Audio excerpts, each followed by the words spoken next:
A educação na Primeira República, em 1889 a 1930. As principais ideias pedagógicas. A Primeira República se insere na historiografia da educação, como um momento em que se iniciam tentativas de consolidar a educação pública, mediante elementos de sustentação de princípios liberais, democracia e cidadania e preceitos do positivismo. Então, elementos de consolidação de uma nova ordem que estabelecia a escola como força motriz do desenvolvimento de um país, de um povo e de uma civilização.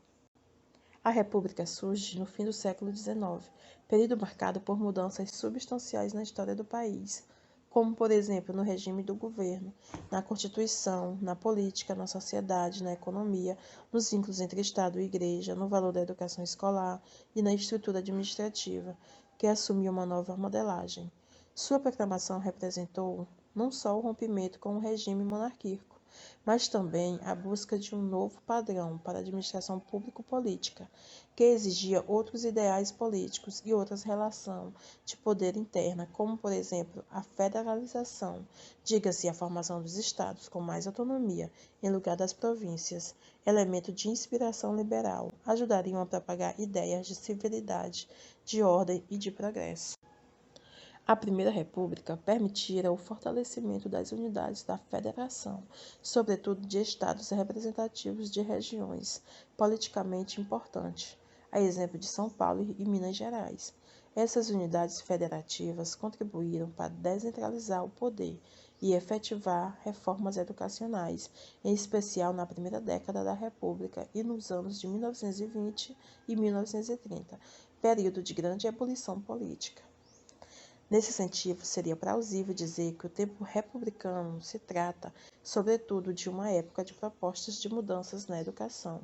resultantes de um clima de discussões que superestimava seu papel na renovação da cultura, da política e da economia, dentre outras esferas da sociedade.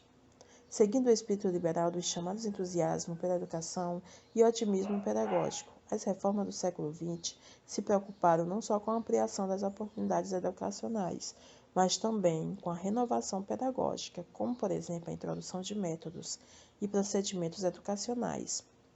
Um exemplo da adoção do método intuitivo, que se tornou protagonista da escola primária moderna. As relações entre centralização e descentralização permearam tal renovação, porque descentralizar significa permitir aos estados constituir sistemas escolares paralelamente a um sistema federal, este limitado ao ensino secundário e superior. Mas cabe dizer, ao descentralizar o ensino primário e federalismo, não proporcionou ao Estado um mecanismo que lhe permitisse melhorias quantitativa e qualitativa a esse nível de ensino, justamente quando o percentual de analfabetos persistia em torno de 80% da população, e quando o analfabetismo era visto como um entrave ao desenvolvimento social e econômico, algo não coadunável com a formação do cidadão republicano.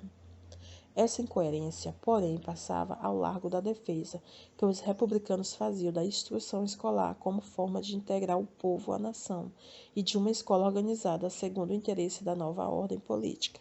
Por outro lado, a escola devia se estender a todos os segmentos da sociedade para consolidar uma moderna visão de educação, como, por exemplo, aquela resultante da eclosão do movimento da Escola Nova, que visou adaptar o ensino científico e racional de todos os brasileiros. Era necessário modificar as bases da escola existente, propósito que o movimento Escola Novista pretendeu cumprir, sobretudo debatendo em conferências e publicando textos em jornais e revistas para difundir e levar ao campo escolar seu pensamento. Se educar o povo era uma forma de integrá-lo à nação, também era um modo de amalgamar a sociedade, cooptar a população para tomar parte do projeto republicano de desenvolver o país. E a feição educacional desse projeto se desdobrou em vários estados, cujos governos buscaram programar reformas na instrução pública mediante um aparelho de educação moderno para promover a educação popular. Em geral, os dispositivos legais congregavam os princípios liberais da educação, estabelecendo a obrigatoriedade e gratuidade do ensino primário. O caráter laico da sociedade. com a sua docência e o compromisso formal do poder público com o aumento das oportunidades educacionais, pela disseminação da escola e logo pela ascensão do número de matrículas, os estados e os poderes públicos passaram a se comprometer mais com o orçamento para o funcionamento material das escolas, principalmente com a construção de prédios escolares ou aluguéis financiados pelo Estado. A confiança no poder da escola tornou-se representação difundida e compartilhada na sociedade, e ao ensino primário foram atribuídas finalidades diversas e expectativas amplas, tais como moldar o caráter das crianças, futuros trabalhadores, incutindo nesses valores e virtudes morais, bem como normas de civilidade. Competia à escola ajudar a consolidação da nação brasileira, divulgando valores cívico-patrióticos que fundassem o desenvolvimento das gerações seguintes e suscitassem nelas o amor à pátria. Cabe dizer que essa organização da escola ganhou contornos e projeções distintos em cada estado, isto é, conforme as condições em outras esferas, que impactavam na consolidação da escola.